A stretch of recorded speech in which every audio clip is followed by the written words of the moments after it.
जय हो।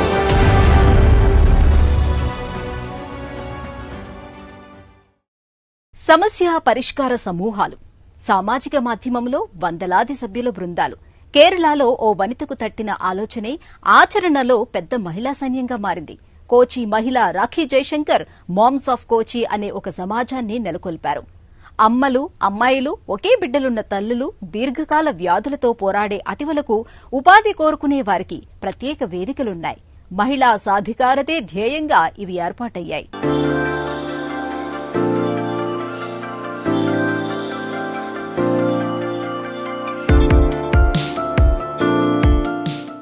ఓ అమ్మ పిలుపు వేలాది మాతృమూర్తుల జీవితాలకు మేలు మలుపైంది. కేరళలో కోచి నగరం. అక్కడ జీవన శైలిలో మార్పును అభిలషిస్తున్న తల్లులను ఓ నిశ్శబ్ద విప్లవం వెల్లువలా తాకింది. వెల్లువెత్తిన ఆ ఉద్యమ స్ఫూర్తి రాఖీ జయశంకర్. ఆమె స్థాపించిన మామ్స్ ఆఫ్ కోచి ఇప్పుడో చరిత్ర.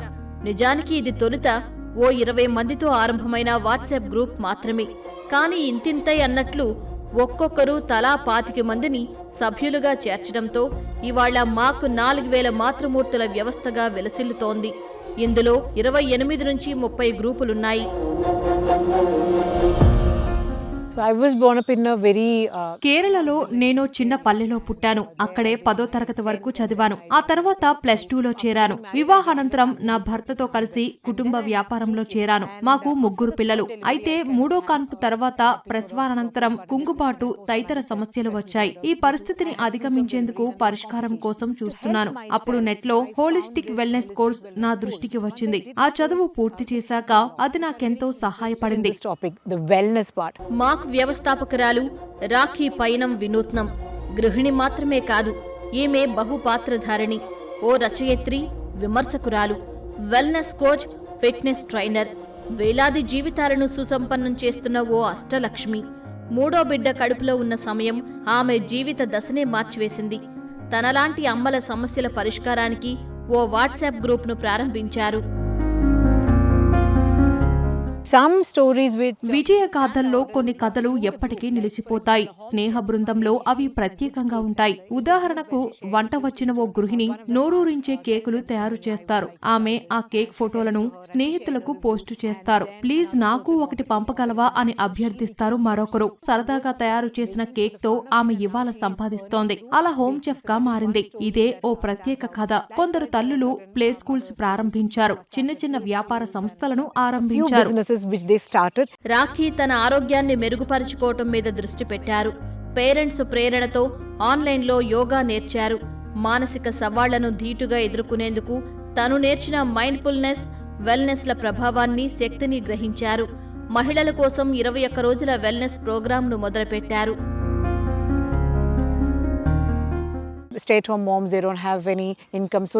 సంప్రదాయ ఆదాయం లేక ఇంటికే పరిమితమైన అమ్మలున్నారు. వీరు ఏ ఫీజు లేకుండా ఉచితంగా సభ్యులుగా చేరవచ్చు. ఫీజు చెల్లించి చేరే సభ్యులకు మేము మార్గదర్శకంగా తరగతులు నిర్వహిస్తాం.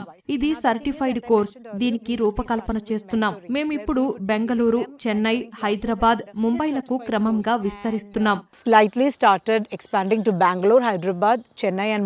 కోచి మాతృమూర్తుల సంస్థ మామ్స్ ఆఫ్ కోచి అంటే ఏదో మద్దతుగా నిలిచే సంస్థ మాత్రమే కాదు.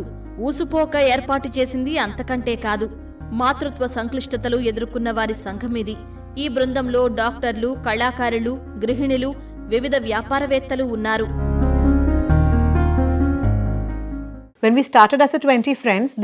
మొదట మేమొక 20 మందితో మామ్స్ ఆఫ్ కోచ్ ను ఆరంభించాం. అనంతరం వారిలో ఒక్కొక్కరు తలా 20 సభ్యుల్ని చేర్పించారు. మొదట వాట్సాప్ సభ్యుల సంఖ్య 256 మాత్రమే ఉండేది. 256 సంఖ్యకు చేరిన అనంతరం మేము మామ్స్ ఆఫ్ కోచ్ 2 అనే మరో గ్రూప్ ను ప్రారంభించాం. అదే ప్రధాన గ్రూప్. మొదట సింగిల్ మదర్స్ గ్రూప్ ను నెలకొల్పాం. ఇక దీర్ఘకాల జబ్బులతో పోరాడే అమ్మలతో ఫైటర్స్ గ్రూప్ పెట్టాం. ఇలా ఉద్యోగ సమూహాల నుంచి 28 గ్రూపులున్నాయి. 28 groups based on various needs and interest of mothers. మాతృమూర్తులు తమ సమస్యలు, ఎదురవుతున్న సవాళ్లు, నిజం చేసుకోవాల్సిన కలలను చర్చించాలి. ఇందుకు ఒక సురక్షిత వేదిక కావాలి అని రాఖీ భావించారు. మామ్స్ ఆఫ్ కోచి ఆవిర్భావానికి ప్రేరణ ఇదే. ఈ వాట్సాప్ గ్రూప్ ఆరోగ్యం, పోషకాహారం, విద్య, మహిళా హక్కులపై చర్చిస్తుంది.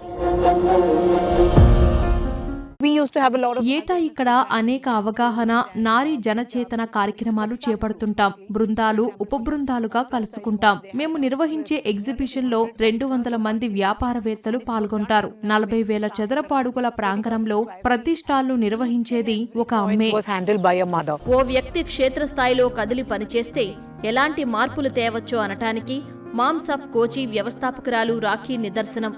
భూదేవి ఆవరించినంత మేర కనపడేది అమ్మే అంటారు. కాని తనకేమి కావాలో ఆ అమ్మకు తెలియదు. శక్తిమంతమైన ఓ ఉద్యమాన్ని రాజేయటానికి ఒక్క రవ్వ చాలదా? ఆ అగ్గిరవ్వ, ఆ స్ఫూర్తిదాత Rakhi Jaishankar. We stand for sustainability. స్థిరమైన అభివృద్ధికి కట్టుబడి ఉంటాం. జీవన శైలిలోనూ ఈ స్థిరత్వం కోసం ఎందుకు యత్నించకూడదు అని ఆలోచన చేస్తాం. మేము ఉపయోగించిన వస్తువులను ఊరికే పారవేయదలుచుకోలేదు. ఇలాంటి వస్తువులతో ప్రీలవ్డ్ గ్రూప్ పెట్టాం. ఈ గ్రూప్ లో కనీసం ₹1,00,000 విలువైన విక్రయాలు జరుగుతున్నాయి. ఇప్పుడు మరో సబ్ గ్రూప్ ను తీసుకువచ్చాం. అదే రక్తదాతల బృందం. So latest subgroup is the blood donor group.